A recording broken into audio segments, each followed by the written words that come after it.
D. Watkins here on Salon TV, and today I'm joined by law enforcement expert Matthew Horace to talk about his amazing new book, The Black and Blue. A cop reveals the crimes, racism, and injustice in America's law enforcement. How you doing today, sir? Doing great. Good to see you. Thanks for having me. Thank you so much for coming in. I was really looking forward to having this conversation on my train ride up here this morning. Let's go back to day one. You know, you were a football player in college, and then you decided to not pursue an NFL career. Well, I think the NFL decided not to pursue an NFL career is what happened. But then you went to law enforcement. Yes. So in the beginning, did it just feel like the right thing to do, or was it just a job? Well, I think, you know, growing up in Philadelphia and have had access and watched the types of things I saw as a kid growing up in Philly, you sort of realize at some point, at some level, that you want to be a part of the solution, not a part of the problem. And athletics sort of is a good way to sort of teach you those lessons that you're going to want to use in law enforcement in a lot of ways. So a lot of athletes gravitate towards law enforcement. So at what point did you actually fall in love with the job? I think when I went to the police academy, and I had that feeling day in and day out that I was going to be serving a greater good and working on behalf of the citizens. And it sounds sort of corny, but people who really get into the job, they do it because they love the idea of protecting and serving. Right. And that really attracted me, and quite frankly, it was a mantra amongst the people who I worked with. So you talk about a lot in this book, and I want to get into some of it. But first, have you been getting like any negative feedback from like people in law enforcement like now? Or, oh, sure. Well, you know, our culture is such that we don't like to be challenged, right? Naturally, we don't like to be called to the carpet.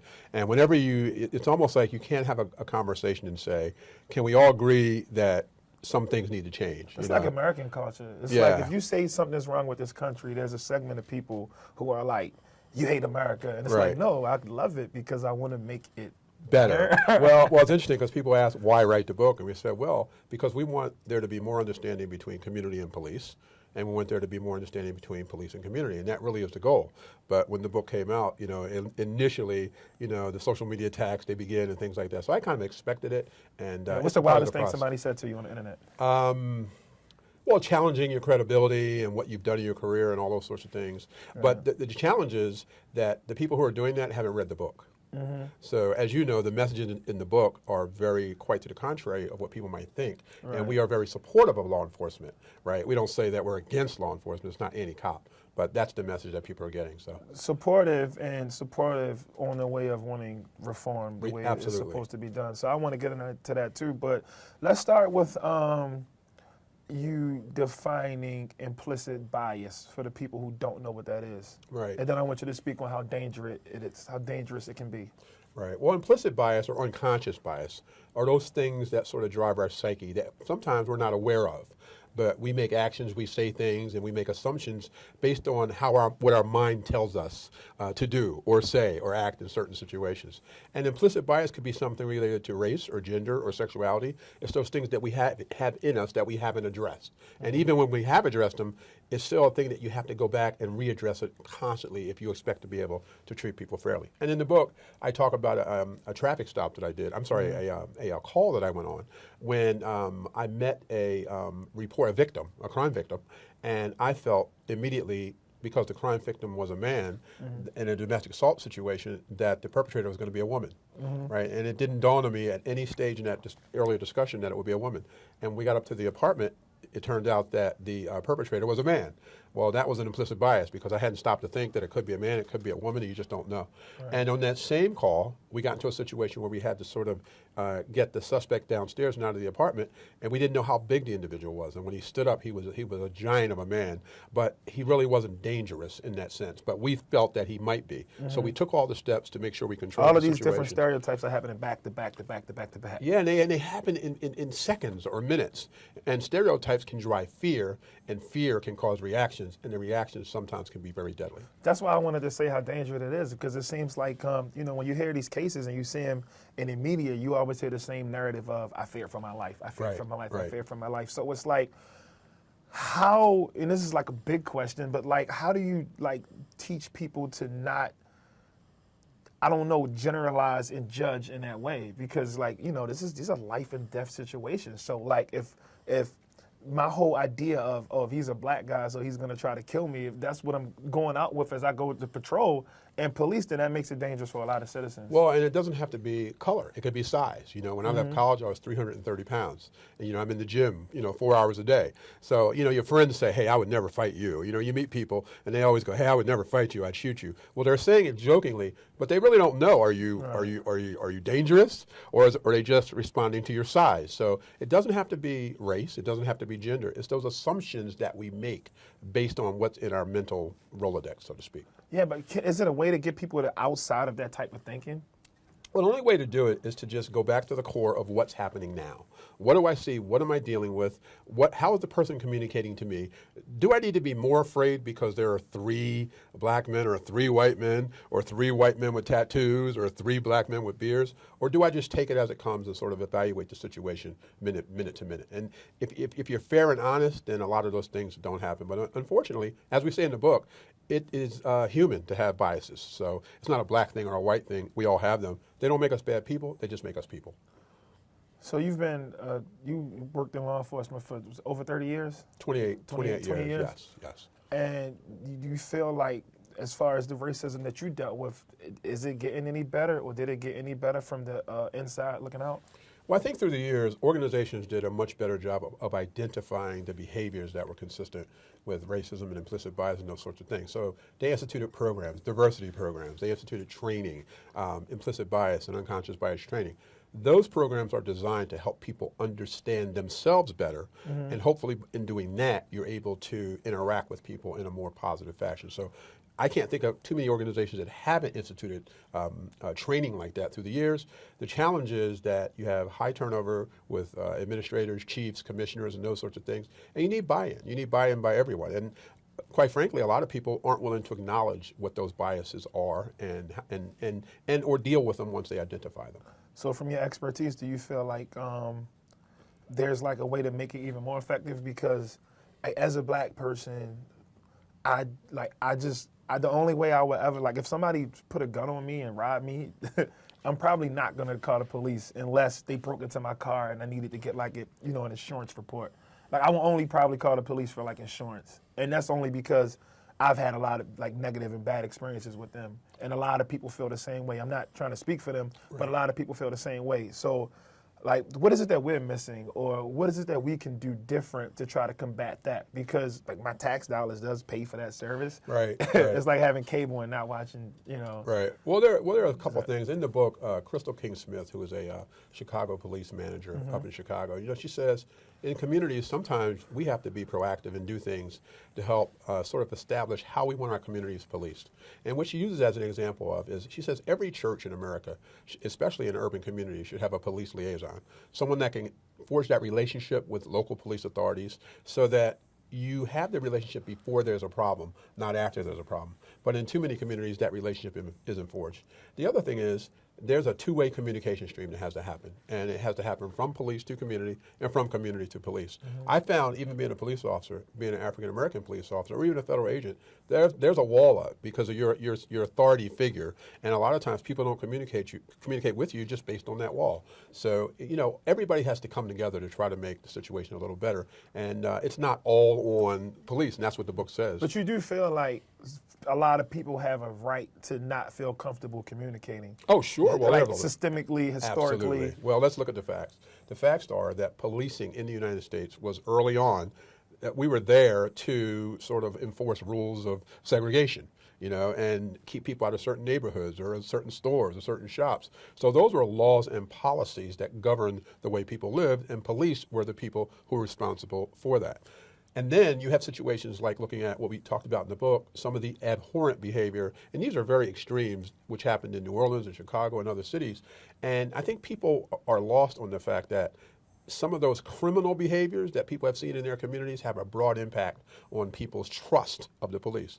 When I was in Chicago and interviewing people in the different communities, a lot of people just felt that it would do no good to call police to talk about certain things or give information, and they felt like police would turn the switch and tell on who was telling on bad guys. So there's a mistrust that has to be, and there's a relationship issue that has to be connected in order for us to move forward. So I'm not sure if I've read this in your book or somewhere else, but a lot of that mistrust came from the invention of patrol cars. When cops stopped walking the beats, the relationships died, and then you became these strangers rolling up in these neighborhoods, and then you could just pull off and drive away and go wherever you're going at without really having that connection. Is that a thing? Or? Well, it's interesting because in my lifetime, I've known nothing other than patrol cars, but certainly in my parents' lifetime, when there were police officers walking the beats and in the neighborhoods and in the playgrounds and stopping on people's porches and things like that, I hear stories of people saying, we knew the police officers on the beat for each shift. Right. Now you really don't hear that as much because, like you say, people are in their cars, they're responding to calls, they're not out amongst. In communities where they have good community policing initiatives and programs, it's a little different, but it still doesn't take away from the fact that there is a divide between the perception of how the community views the police and oftentimes how the police views the community.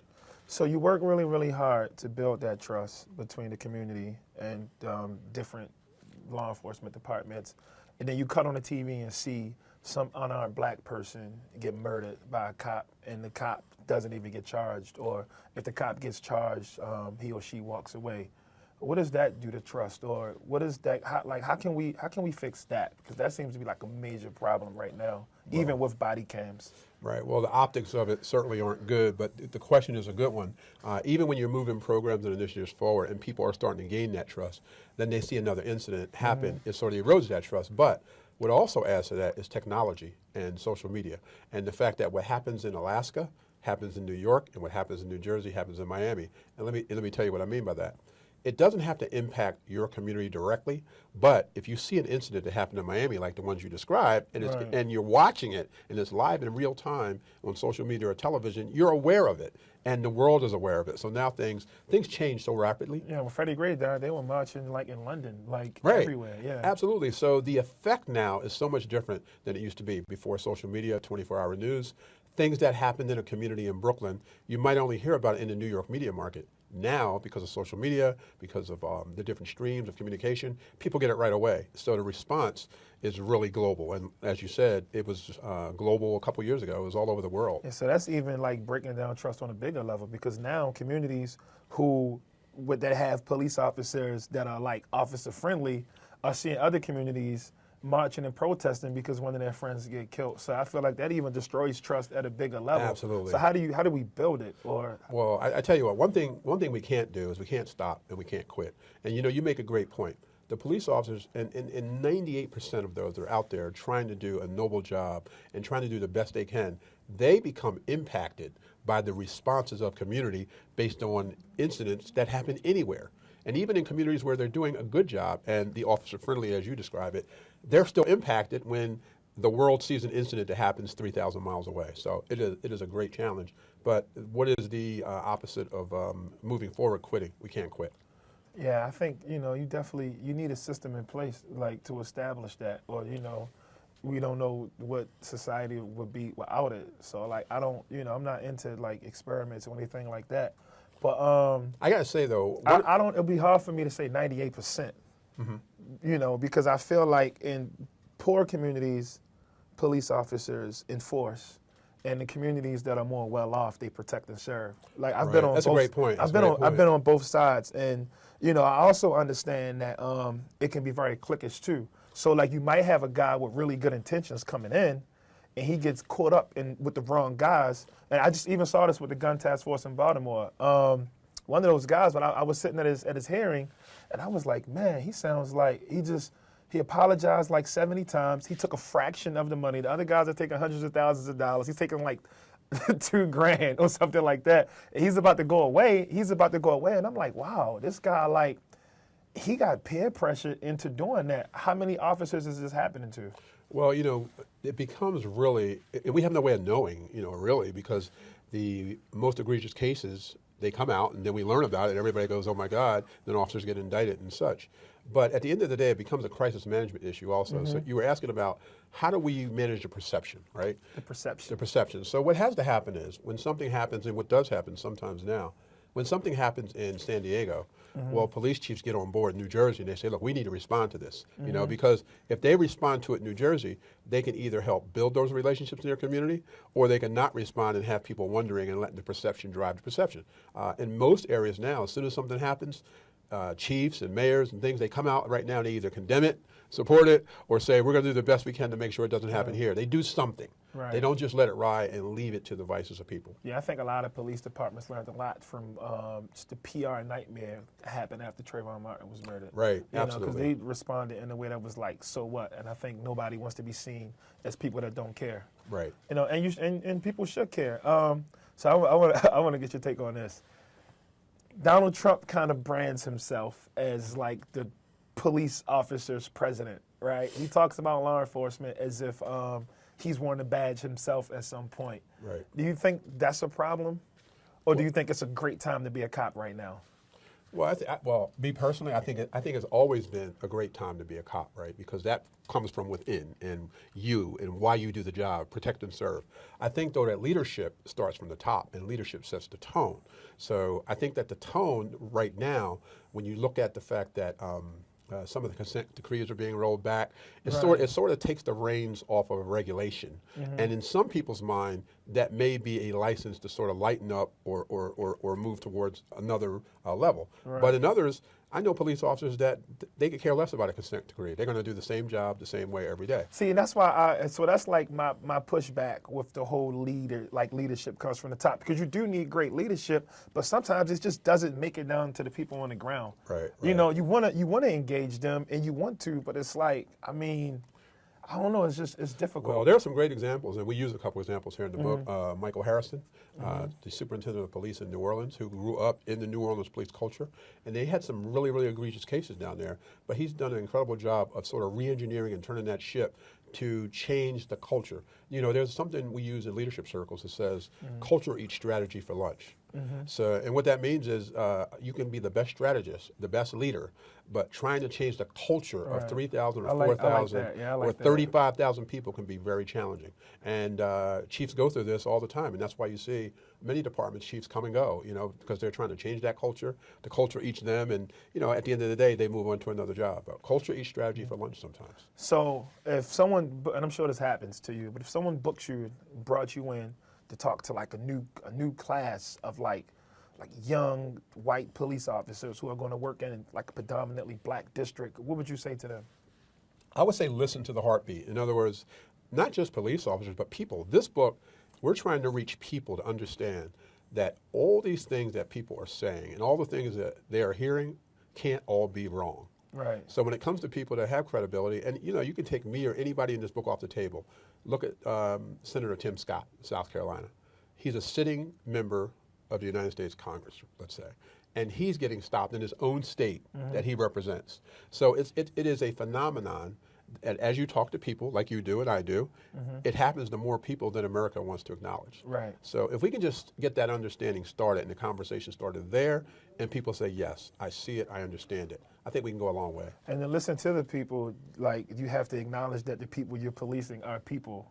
Absolutely. You know, which is like another barrier. And what do you say to young black cops working in the same culture? Well, I say, number one, always remember who you are and where you are. And you have an awesome responsibility, because when you're in that uniform, you're representing more than just the police department. You're representing your community.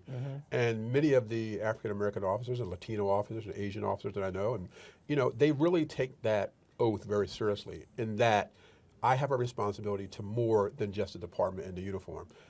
Children look up to me, communities look up to me, grandmothers look up to me, and I need to behave in a way that's going to help instill that trust.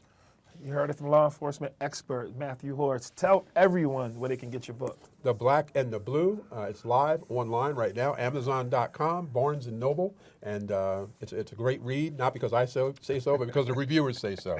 So we're looking forward to seeing it out and getting it to everybody's hands. Thank you for coming in. Thank you.